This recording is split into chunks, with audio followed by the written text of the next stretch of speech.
বন্ধুরা, আজ তোমাদিকে আমি কাক ও শিয়ালের গল্পটি বলবো। কাক ও শিয়াল গল্পটি ঈশপের একটি বিখ্যাত উপকথা। এই গল্পে একটি শেয়াল একটি কাকের কাছ থেকে একটি পনিরের টুকরা ছিনিয়ে নেওয়ার জন্য তার তোষামত করে। গল্পটি সাধারণত তোষামতকারীদের থেকে সাবধান এই নৈতিক শিক্ষা দেয়।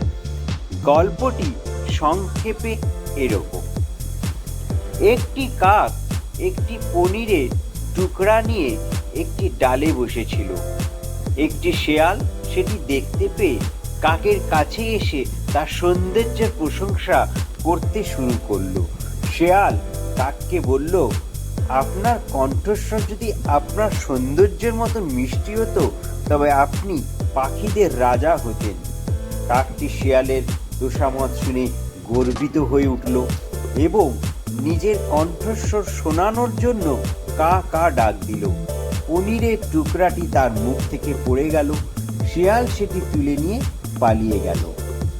এই গল্পের মূল শিক্ষা হলো আমাদের তোষামতকারীদের থেকে সাবধান থাকা উচিত এবং তাদের মিষ্টি কথায় কান না দিয়ে নিজের বিচার বুদ্ধি দিয়ে কাজ করা উচিত।